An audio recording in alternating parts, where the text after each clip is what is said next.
Deputada, o que é que tem na sua trajetória como estudante de escola pública que foi diferente ou na sua atitude que te levou a chegar onde você chegou? A gente sabe que não é o que está Não é a acontecendo com a regra. maioria dos jovens aqui no Brasil. O pessoal sai da escola quase sem saber ler direito, sem saber fazer conta direito. O que que a sua trajetória teve de diferente? Para mim são duas coisas e as duas motivadas por professores.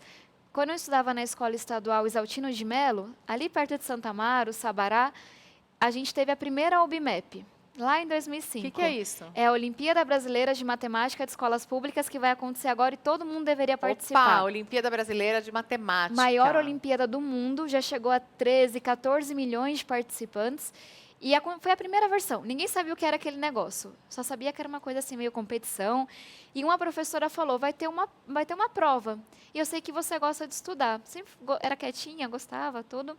E ela se dispôs a me preparar nos finais de semana. Professora de matemática de escola estadual. Fui medalhista de prata na primeira Olimpíada. Fui Cadê pra você? Aquela de aparelho no não dente? está favorecendo muito, mas é de Que aparelho, cabelo bonitinha. comprido. Essa foi na Ibero-Americana de Química, eu fui medalhista de ouro. E tem participantes do México, da Venezuela, de Portugal, do Brasil. São meus amigos até hoje. Isso é muito legal. Então, a Tabata é uma menina que sempre foi estudiosa, que participou dessas Olimpíadas, englobando todas as escolas públicas. Você pegou medalha de prata, então, nessa primeira Olimpíada Na primeira de Matemática. Mas ela já ganhou... Quantas medalhas você ganhou no total? Umas 40. Ah, que delícia! Eu sou uma pessoa bem nerd, né? A gente tem E que falar sua, sobre e sua mãe e isso. seu pai ficavam super orgulhosos? Eles sempre ficavam um pouco preocupados e me apoiavam. Porque quando eu ganhei essa medalha de matemática, eu fui para a escola particular. Era 1h30 da minha casa. Eu tive os 5 anos que eu fiquei naquela escola, 4 anos e pouquinho, 2 camisetas. E o sapatinho rasgado. E às vezes faltava dinheiro para almoçar. E eles viam o quanto que eu ficava preocupada, que eu não ia dar conta. E era 3 horas no ônibus. Eu lembro que eu cheguei nessa escola particular e começaram a me perguntar o que eu ia fazer na faculdade. Eu não tinha a menor ideia, porque ninguém falava comigo de faculdade. Não é que falavam, você não pode. Não falavam. Para mim, eu ia continuar bordando e vendendo quadros na República, como eu fazia desde pequenininha. Que a gente é uma família de bordadeiras. Você bordava o quê? Ponto cruz? Ponto cruz, vagonite, ponto fita. Com bastante talento. Eu vendia bem os panos. Desde pequena, 7, 8 anos. E aí, começaram a perguntar, o que você vai fazer na faculdade? E quando você tem aí seus 12, 13, 14 anos, tem que ter uma resposta para tudo. E aí eu tinha feito uma prova da Olimpíada de Astronomia, assim que eu entrei nessa escola particular. E aí eu falei, olha, eu vou ser astrônoma, porque eu gostei da prova, falava de lua, de estrelas, constelação, e eu não sabia o que era astrônomo ou astrofísica, mas eu coloquei na cabeça que eu ia ser aquilo, para ter uma resposta mesmo. E aí meus pais viam aquilo, a menina quer ser astrofísica. Até então eu bordava, sabe? Eu pegava 3 horas de ônibus, eu escutava piadinhas por vídeo onde eu venho.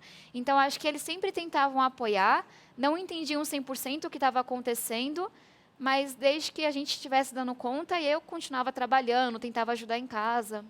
Você falou então que foram 2 fatores. Você mencionou as Olimpíadas que você participou, apoiada por professores. Que outro fator? O segundo foram essas perguntas que eu comecei a ouvir. Foi quando eu entrei nessa escola que me perguntaram o que eu faria na faculdade. Foi quando eu entrei nessa escola que perguntaram se eu não sonhava em ir para uma Olimpíada Mundial. Porque isso não se pergunta na escola pública? Ou Não seja, é o aluno da parte da escola pública não tem realidade. futuro? Quando a gente olha Não as tem equipes sonho? que vão, exatamente, que vão para as competições mundiais, nas 5 que eu fui, eu era a única menina. E nas 5 que eu fui, eu acho que a única, uma das únicas que tinham vindo de escola pública, porque não é parte da nossa realidade. E para mim, o maior problema da escola pública hoje é que ela acaba com os sonhos. Diariamente eu encontro jovens que falam, eu falei que queria ser veterinário, e aí meus colegas, ou às vezes até o próprio professor, ou meus pais, ou meus vizinhos falaram, olha de onde você vem, se coloca no seu lugar, olha a cor da sua pele, você é menina, você é da periferia, e não sei o quê. Então, eu falo isso com tristeza, mas com muita certeza. No Brasil, se você é negro ou se você é branco, a sua orientação sexual, se você é homem ou mulher, o lugar onde você nasce, determina que tipo de sonho você pode ter. E eu vi muitas vezes que eu, da periferia, querendo ser astrofísica. Só que aí eu tinha os professores para me perguntar e me questionar.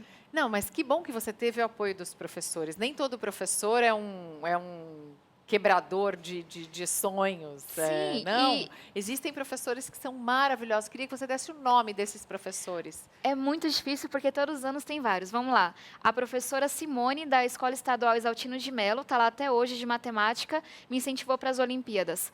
Quando eu entrei na escola particular, professor Ricardo, professor Rubens, professor Tiago, me incentivaram a ir para as mundiais, mas pagaram vários dos meus almoços. Minha primeira sapatilha e meu blazer que eu tenho até hoje, eu usei no congresso, que eu fui na primeira competição, foi o professor Rubens que pagou.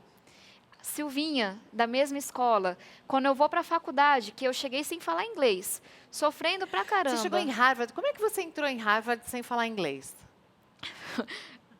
Parece uma novela. Queria muito, depois de ir para as competições mundiais, conhecer gente do mundo inteiro, queria ser astrofísica, que a gente não tem um curso aqui no Brasil. Decidi que ia fazer faculdade nos Estados Unidos. Um ano antes de fazer o vestibular, consegui a bolsa e um curso de inglês. E aí você não aprende. Eu, pelo menos, não aprendo que não sou superdotada. Eu aprendi a fazer a prova. Era um simulado por dia. Fiz as primeiras provas, não tirei o mínimo. Fiz na segunda vez, tirei o mínimo em todas. E aí a gente fala de um vestibular que é muito mais justo do que o nosso. Para mim, nosso vestibular é uma tragédia. É um tipo de inteligência, olha quem chegou mais longe, não quem correu mais. Sou muito crítica ao nosso vestibular. O vestibular americano, eu escrevia redações sobre mim. Contei a história da minha vida, falei sobre a dificuldade que a gente tinha com meu pai com as drogas, falei sobre a história da minha mãe, que engravidou de mim no ensino médio, que é uma guerreira, uma lutadora. Falei que eu não falava inglês, me ajudaram a escrever as cartas.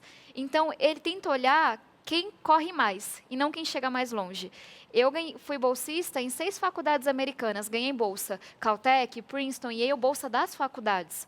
No Brasil, eu não passei no ITA, eu não passei na Unicamp, porque eu tinha deficiências no conhecimento. E foi assim que eu fui parar lá. Quer dizer, a universidade americana, ela aceita um aluno porque ela aceita uma pessoa Exatamente. inteira, com tudo que ela é, com tudo que ela tem. A universidade brasileira aceita uma prova, um teste, um resultado. E é por isso que não é justo, porque, enfim, tem algumas crianças e adolescentes que têm muito mais oportunidades Com certeza. do que A outros. escola onde você estudou, como você está no dia da prova. Só que eu acho que o método deles é mais inteligente. Se eu tenho uma empresa, eu quero contratar quem dá conta de correr mais. Quem vai pegar aquele ponto e vai chegar mais longe, que vai ser mais resiliente. E alunos da periferia são resilientes. São mais... São mais assim, Tem garrudos mais, às é. vezes, sabe? E eu acho que eu sou valente por causa disso também. Eu também acho que eu sou valente, gente. Olha, eu venho do interior, eu estudei em escola pública, eu passei na USP, eu pegava ônibus, eu trabalho desde os 15, então também, tamo junto. Boa! É isso. E precisamos de mulheres fortes. Isso não pode assustar as pessoas. E assusta. Assusta. Assusta E eu demais, ainda falo incomoda. grosso. Eu falo grosso. Eu vi, assusto eu vi mais. ali.